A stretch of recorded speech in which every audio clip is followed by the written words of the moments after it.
옛말에 독불장군이란 말이 있습니다. 이 말 뜻은 이제 무슨 일이든지 자기 생각대로 혼자서 처리하는 사람을 의미합니다. 그리고 이제 원래 이 말 뜻은 독불장군은 무슨 뜻이냐면 혼자서는 장군이 될 수 없다라는 뜻으로 남과 의논하고 그리고 협조하고 협력해야지만 된다라는 말입니다. 하나님 나라의 일을 하는 것도 그리고 교회를 세우는 것도 그리고 가정을 이루어가는 것도 같은 원리입니다. 그래서 하나님 나라에서는 쓸모없는 사람이 없습니다. 세상에서는 가진 게 없고 배운 게 없고 몸이 어딘가 불편하면 쓸모없는 취급을 당하지만 하나님 나라에서는 쓸모없는 사람은 없습니다. 누구든지 이 세상에 태어난 사람은 다른 사람은 할 수 없는 자신만의 달란트를 하나님으로부터 받았고 그리고 자기가 이루어야만 하는 사명을 하나님으로부터 받았습니다. 그런데 이제 우리 눈에 보이기에는 그렇게 보이지 않습니다. 우리 눈에 보이기에는 이 세상을 이끌어가는 것이 아주 유별나게 두드러지는 몇 사람, 예를 들어서 지금 세계를 움직이는 미국 대통령이라든지 EU라든지 그런 두드러지는 몇 사람에 의해서 이 세상이 움직이고 또한 교회도 그런 몇 사람에 의해서 움직이는 것처럼 보이지만 모든 사람의 협력이 없이는 교회건 세상이건 움직일 수가 없습니다. 오늘 본문은 이 사실을 우리에게 이야기하고 있습니다. 예수님이 명령하신 지상 최대의 명령, 즉 땅끝까지 이르러 내 증인이 되리라는 명령이 지금 사도 바울의 전도 여행을 통해서 세상 끝까지 퍼져나가고 있습니다. 사도 바울은 이 예수님의 명령에 순종하여서 그 당시 땅끝인 스페인까지 가기를 원했으며 그리고 또한 그 당시 세계의 중심이었던 로마에 가서도 복음 전하기를 원하였습니다. 그런데 이 땅끝까지 이르러 내 증인이 되리라 라는 예수님의 명령을 단지 사도 바울 한 사람만 수행하고 있던 것은 아닙니다. 사도행전에는 나타나지 않고 있지만 전해져 내려오는 기독교 전승에 의하면 대부분의 사도들이 다 선교지에서 순교를 하였습니다. 사도 야고보는 예루살렘에서 헤롯 아그리파 1세에 의해서 순교를 당했다고 사도행전 12장에 기록되어 있습니다. 그러니까 이 사람을 제외하고 나머지들. 그러니까 베드로는 로마에서 십자가에 거꾸로 매달려 처형되었다라고 전해지고 있으며 그리고 마태는 에디오피아에서 복음을 전하다가 칼에 맞아 순교하였다라고 전해집니다. 그리고 또 바돌로메는 아르메니아에서 채찍에 맞아 순교하였습니다. 그리고 의심이 많았던 도마는 이제 인도에 교회를 세우기 위하여 여행하다가 창에 찔려 순교하였습니다. 이렇게 사도들은 다 예수님의 명령을 이루기 위해서 자신의 인생과 사명을 바쳤습니다. 그렇다면 오늘날 교회에서는 누가 이런 사도와 같은 역할을 감당해야 될까요? 교회에서는 어떤 사람? 그러면 이제 먼저 머릿속에 생각이 나는 사람은 이제 목회자일 것입니다. 목회자는 전적으로 교회에서 말씀을 가르치는 일을 위해서 이제 부르심을 받은 사람들입니다. 그래서 이 일을 감당하기 위해서 이제 대학원에 가서 몇 년 동안 공부해야 되고, 이제 침례교 같은 경우에는 이제 그 신학 대학원을 가지 않아도 목사가 될 수가 있지만 보통 대부분의 이제 교단들은 이 신학 대학원을 나와야지만 이제 목사가 될 수가 있습니다. 근데 이제 신학 대학원만 나온다고 이제 목사가 되는 것은 아닙니다. 이제 저희 교단 같은 경우는 신학 대학원을 나온 다음에 이제 시험을 봐야 돼요. 이제 강도사라고 강도사 우리가 시험을 봐야 됩니다. 이 강도사는 뭐냐면 이제 설교를 할 수 있는 자격증을 받는 시험이에요. 그러니까 신학교를 나왔다고 설교를 할 수 있는 것이 아니라 이 강도사 시험에 합격해야지만 설교를 할 수가 있는 거예요. 어른들 앞에서. 그런데 이제 여기서 끝나는 것이 아니라 이제 또 한 1년 후에 목사 시험을 봐서 이제 합격을 해야지만 목사가 될 수가 있습니다. 그러니까 이런 과정을 통해서 이제 계속해서 말씀에 대해서 배웠기 때문에 이제 이 목회자들이 말씀을 선포하고 가르치는 일을 주로 합니다. 그래서 이제 우리가 이 사도 바울을 봐도 이제 사도 바울이 주로 하는 일들이 이렇게 말씀을 선포하고 가르치는 일, 그리고 이제 교회를 생각하는 일이라는 것을 우리가 알 수가 있습니다. 오늘 본문에도 보면 이제 사도 바울은 에베소를 떠나게 됩니다. 이제 에베소에서 약 3년 동안 사역을 한 후에 그가 에베소를 떠나서 마게도니아 지역을 거쳐서 그리스로 가서 그리스도의 고린도 교회로 갑니다. 그런데 사도 바울은 지나는 곳곳마다 교회를 방문해서 그 교회를 위로하고 격려하고 말씀을 가르쳤습니다. 그리고 에베소에 거하는 동안에 문제가 있었던 고린도 교회에 방문하여 3개월 동안 머무릅니다. 그러면서 이제 이 고린도 교회를 더욱더 말씀으로 든든히 세웠겠죠. 그리고 고린도 교회에 있는 이 3개월 동안 사도 바울은 로마에 있는 성도들, 유대인 성도들을 위해서 로마서를 기록하였습니다. 그리고 이제 이 사도 바울이 이제 유월절이 가까워지기 때문에 이제 유월절을 예루살렘에서 드리기 위해서 이제 배를 타고 돌아가려고 했어요.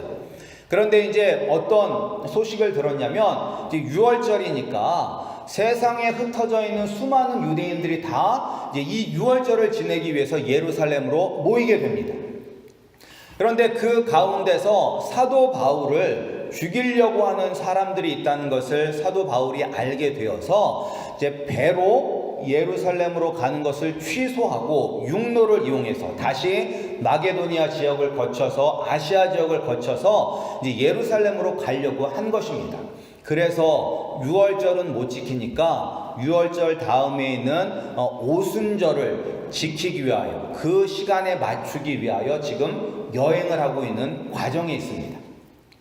그리고 또 이제 왜 예루살렘으로 가려고 했냐면 예루살렘의 기근이 심해서 사도 바울이 개척했던 그 수많은 이방인 교회에서 이 구제 헌금을 받아서 예루살렘 교회에다 지금 갖다 주려고 하고 있는 거예요. 그 이유는 이제 유대인들, 예루살렘에 있는 마더처치, 모 교회에 있는 대부분의 유대인들이잖아요. 그래서 유대인들만 예수님을 믿는 것이 아니라 유대인이 아닌 이방인들도 하나님의 나라에 속해져 있는 같은 교회라는 것을 이제 알려주기 위해서 그 구제 헌금을 가지고 예루살렘으로 가려고 하는 것입니다. 그런데 이렇게 이제 사도 바울은 항상 교회를 생각하였고, 그리고 교회에서 하나님의 말씀, 예수 그리스도의 복음을 가르치고 선포하는 데 최선을 다하였습니다. 따라서 이제 오늘날 이 일을 감당하는 사람들은 바로 아마 목회자들일 것입니다. 항상 교회 생각해야 되고, 항상 어떻게 하면 하나님의 말씀을 전할 수 있을까, 그 생각을 해야 되잖아요. 그러나 목회자만 하나님의 나라를 위해서, 그리고 교회를 위해서 일하는 것은 아닙니다. 온 성도가 다 하나님 나라를 위하여 부름을 받았습니다.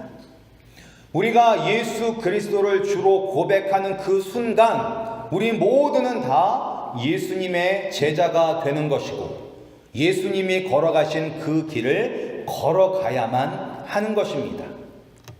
그리고 우리 아름다운 교회 성도님들과 그리고 저를 포함해서 우리 모두가 사도 바울이 이야기하였던 것처럼 먹든지 마시든지 무엇을 하든지 다 하나님의 영광을 위하여 해야만 되는 그러한 사명을 받은 사람들입니다.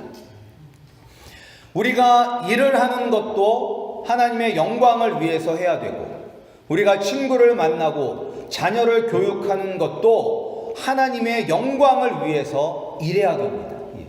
우리가 그렇게 모든 일에 하나님의 영광을 위해서 일하면 우리도 사도 바울처럼 하나님의 나라를 위해서 주님의 몸된 교회를 위해서 일하는 사람이 되는 것입니다.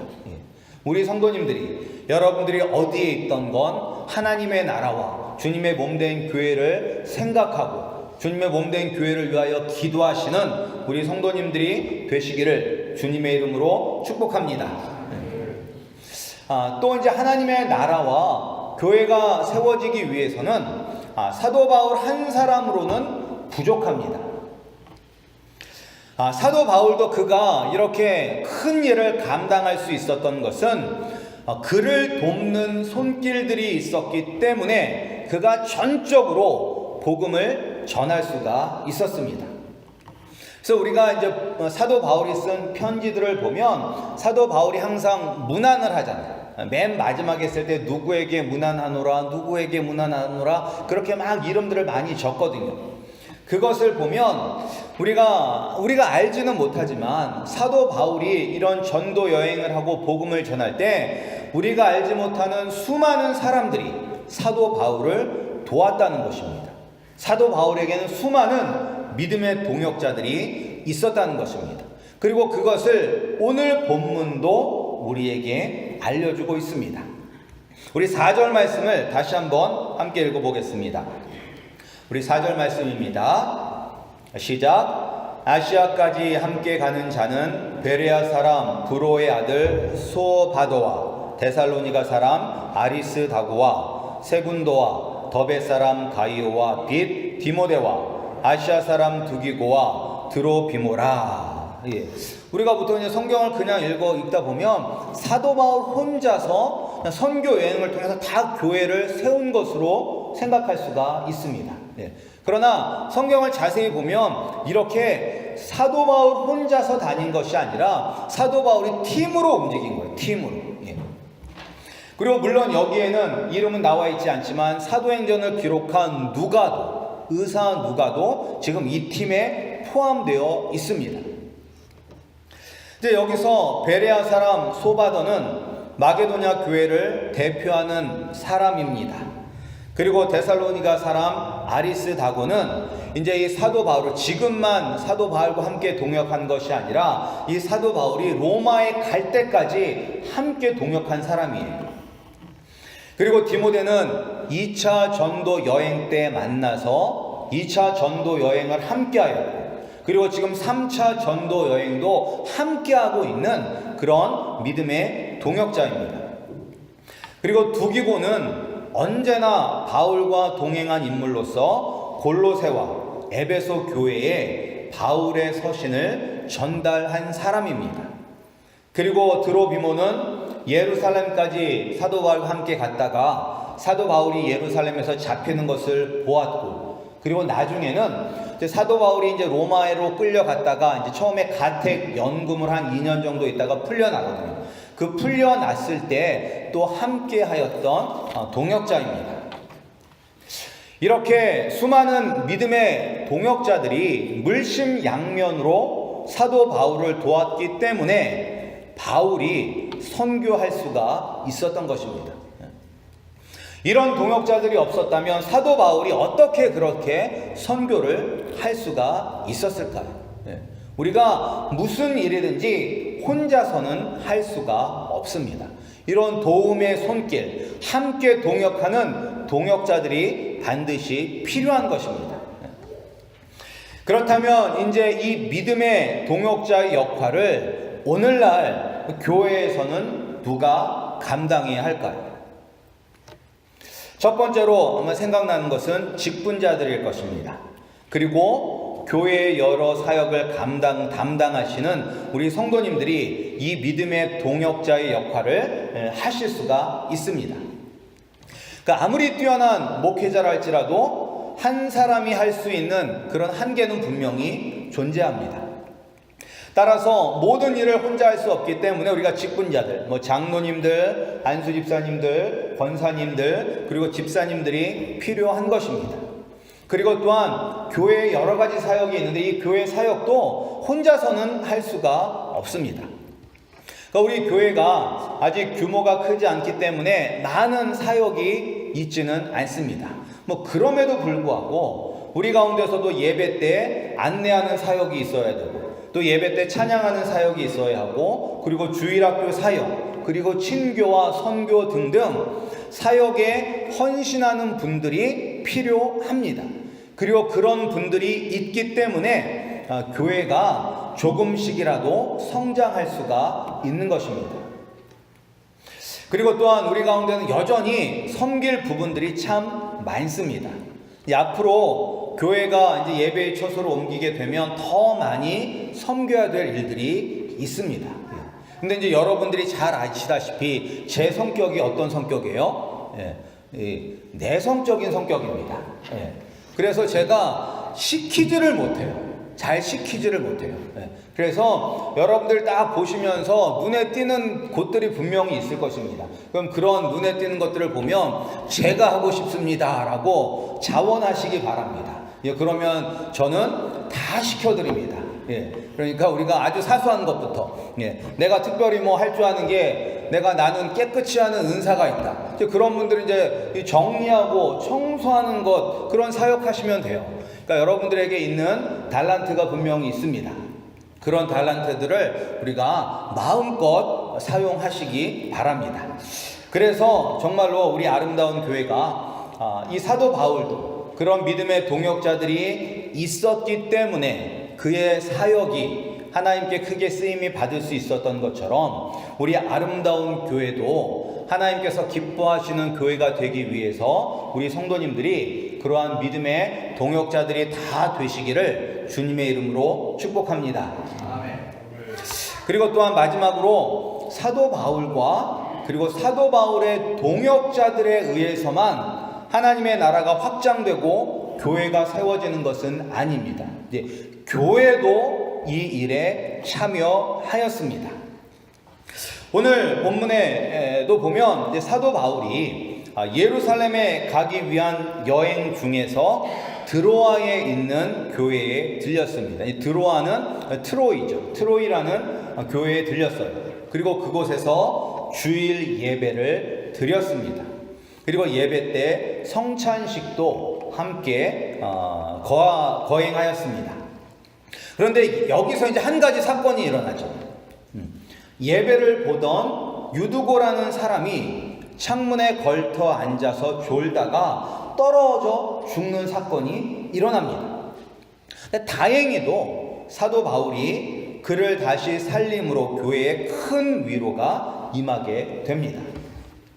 근데 이 사건을 보면서 제가 어렸을 때는, 철이 없었을 때는 참 많은 은혜를 받았습니다.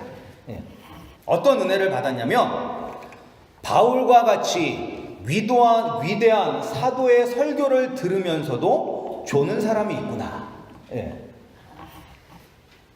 그래서 이제 예배 때 좀 더 편히 자야 되겠다라는 그러한 생각을 했었을 때가 있습니다.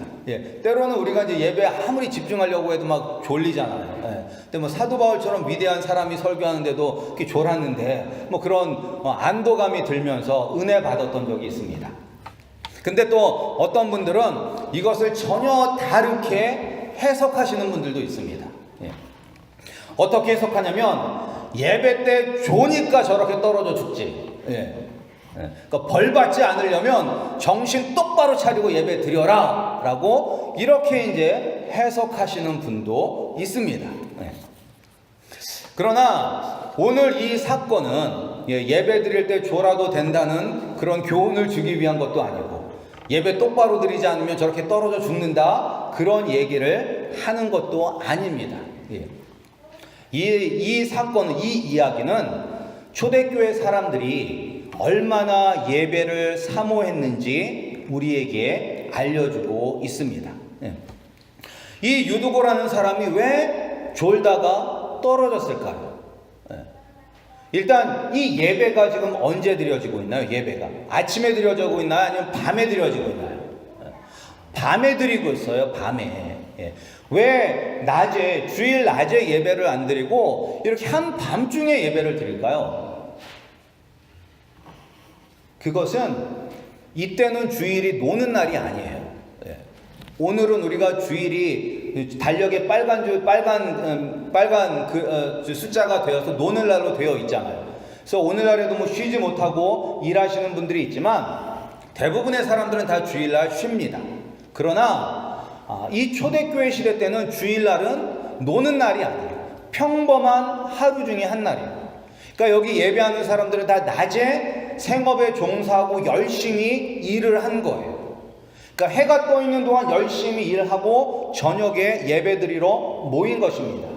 그런데 이 예배드리는데 사람들이 너무 많이 몰렸기 때문에 그가 이제 할 수 없이 창문 틀에 이제 걸쳐 앉게 된 것입니다. 그리고 여기 보면 불을 많이 키워놨다고 하잖아요. 등불을 많이 이제 켰는데 왜 그러냐면 이때 전기가 있어요, 없어요? 전기가 당연히 없겠죠. 전기가 없으니까 그 깜깜한 밤중에 함께 예배하고 또 성찬식을 나누려면 분명히 불이 필요한데 그 불이 이제 램프일 거예요. 아마 호롱불 이런 걸 거예요. 근데 우리가 뭐 교회에서도 무슨 행사를 하는데 크리스마스 행사 같은 거 할 때 촛불을 잔뜩 켜놓으면 여러분 머리가 아파요, 안 아파요?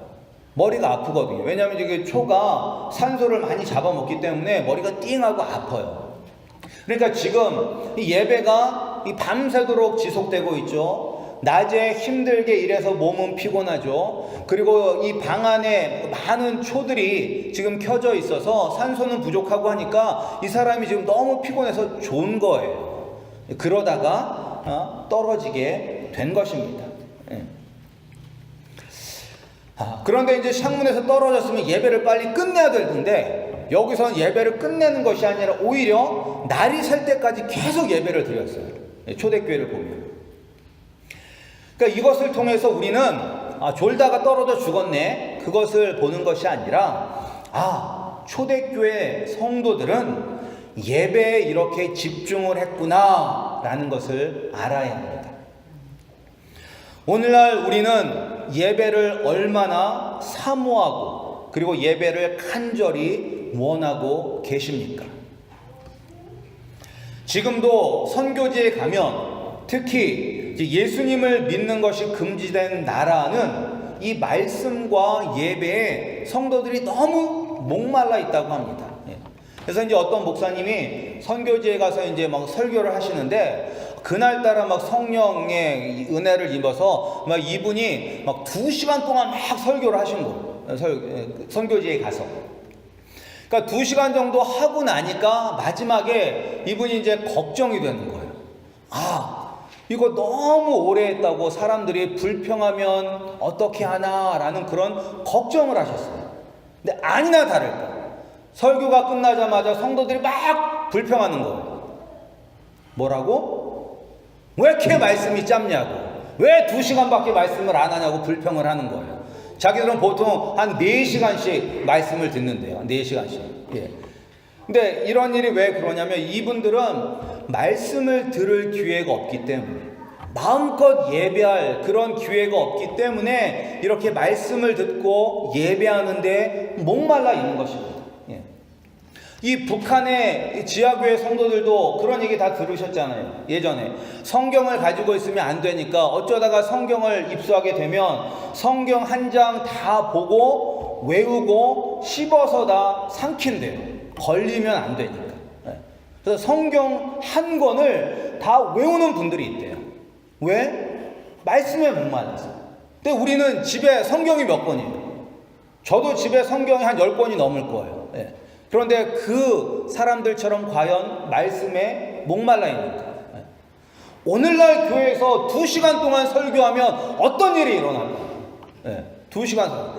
막 허리 두드려 대고 막 몸 막 비비꼬고 뭐 어떤 분들은 막 이러겠죠. 빨리 끝내라고 막 시계를 치고 그럴 거예요. 근데 왜 어디에 있는 성도들은 예배에 목말라 있고 어디에 있는 성도들은 그냥 빨리 예배 끝나고 집에 가서 쉬고 싶은 생각만 할까요? 그래서 우리가 말씀을 사모하느냐, 하나님을 사모하느냐의 차이가 있는 것입니다. 초대교회 성도들은 이렇게 말씀과 예배의 사모함이 가득하였습니다. 우리 성도님들은 어떻습니까? 우리 성도님들도 예배를 사모하고 말씀에 목말라 하십니까? 우리가 예배를 사모하지 않고 말씀을 사모하지 않으면 사도 바울의 할아버지가 와도 교회에 부흥은 일어나지 못하는 것입니다. 바라고 기도하기는 우리 아름다운 교회 성도님들 모두 다 초대교회 성도들처럼 예배와 말씀을 사모하시는 그러한 성도님들이 되시기를 주님의 이름으로 축복합니다. 그래서 초대교회 때 사도 바울의 동역자들과 그리고 교회들이 연합하여 하나님의 나라가 점점 더 확장되었던 것처럼 오늘 우리 아름다운 교회도 저와 우리 믿음의 동역자들과 우리 온 성도들이 예수 그리스도 안에서 하나가 되어서 하나님의 나라가 날마다 확장되는데 귀하게 쓰임받는 우리 성도님들이 되시기를 주님의 이름으로 축복합니다.